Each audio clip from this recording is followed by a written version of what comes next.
जय श्रीराम. मग बाकी सगळं मजेत ना? आज आपली लाल परी तर नव्हती आपल्या जवळ म्हणून आरएक्स घेऊन जायची होती. बिचारी 2-3 दिवसापासून घरी उभी होती. म्हटलं मग थोडं पाणी मारून घेऊ आणि निघू सटाणा. मस्तपैकी गाडी घेऊन आपण निघालो होतो सटाण्याकडे जायला. या बाईला म्हटलं एखादा चक्कर दे कधीतरी तू. तेव्हा आणि त्याचा पार्टनर चालला होता. त्याला म्हटलं मागे मोठी वस्तू उभी आहे, हळू जरा. इथे काय विषय झाला होता काय माहिती. बबड्या म्हणे थांबा मी पाहून येतो. तिथे जाऊन उभा तर असा राहिला होता जसं याला सगळं माहितीये, लगेच मिटवून देणार होता तो. पद्धतशीर बबड्याने मॅटर मिटवलं आणि म्हणे लग्नाला जायचंय. म्हटलं चलो. आपल्याला जायचं होतं कळवणला. मग खामखेड्यावरनं आपण निघालो होतो कळवणकडे जायला. जाताना आपल्याला मध्येच रेल्वे गेट लागला. बबड्याला म्हटलं हळू बर का, या रेल्वे कोणासाठीच थांबत नाही. गौरव म्हणे एखादी रेल्वे जर आपल्याला धडकली ना मस्तच कंटिन्यू होऊन जाईल. म्हटलं हा का. पुढे येऊन बबड्या म्हणे रस्ता पाहून घेतो म्हणे कुठून आहे. म्हटलं तुला ते पण माहित नाही का. आपण पोहोचून गेलो होतो लग्नाच्या ठिकाणी. लग्न करून आपण चाललो होतो कळवणकडे. मला वाटलं होतं फक्त सटाण्यामध्ये गर्दी राहते. इथून बघितलं तर इथं पण गर्दीच आहे आज. अरे देवा, ये गडबड आहे बाबा. बबड्याने अशा ठिकाणी गाडी टाकली होती तिथून जायलाच जागा नव्हती आपल्याला. अरे तू म्हटलं ड्रायव्हर आहे की स्क्रू ड्रायव्हर आहे बेवकूफ. म्हटलं बरं झालं बबड्याने मधून गाडी टाकली, नाही तर सायंकाळपर्यंत काही निघाल नसतं आपण तिथून. व्हिडिओ काढताना माझ्या हाताला कळ लागायला लागली, पण ती गर्दी काही कमी व्हायला तयार नव्हती.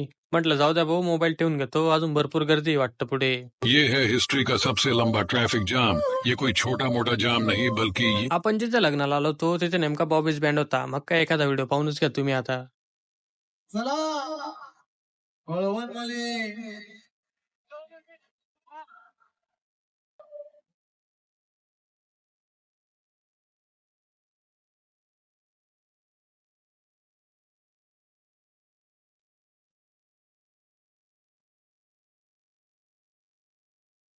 लग्नातच आपल्याला कळवणचा ब्लॉगर भेटून गेला. म्हटलं भाऊ काय चाललंय. भाऊ म्हणे केव्हाच त्या ड्रोन वाल्याकडे बघतोय, तो भाऊ काय एका ठिकाणी थांबायला तयार नाही. म्हटलं तू सांगशील तर त्याला बोलून घेऊ आपल्याकडे हवा खायला. बबड्याला म्हटलं भरपूर फिरून झालं, आता जेवण करून घेऊ आधी. हे टावर कळवण मध्ये कोणी कोणी पाहिलंय कमेंट करून सांगायचं तेवढं. तुमच्या भाऊने लग्नामध्ये तात्काळ 3-4 मट्ट्याचे ग्लास पिऊन घेतले. फक्त सांगू नका तुम्ही आता कोणाला. एक रेल्वे आपल्याला मध्येच भेटून गेले होते. अजून रेल्वे क्रॉस करून पुढे येत नाही तेवढ्यात दिसून गेलं. म्हटलं बापरे, इथं पण काम चालू काय रस्त्याचं. बबड्या म्हणे अजून एक लग्न बाकी आहे. म्हटलं बस कर रे भाऊ, एवढं काय फिरतोय, तुझ्या लग्नात आम्हीच येणार आहे. बाकी सगळं सोडा, काळा गोडा कसा आहे बाकी ते सांगा फक्त.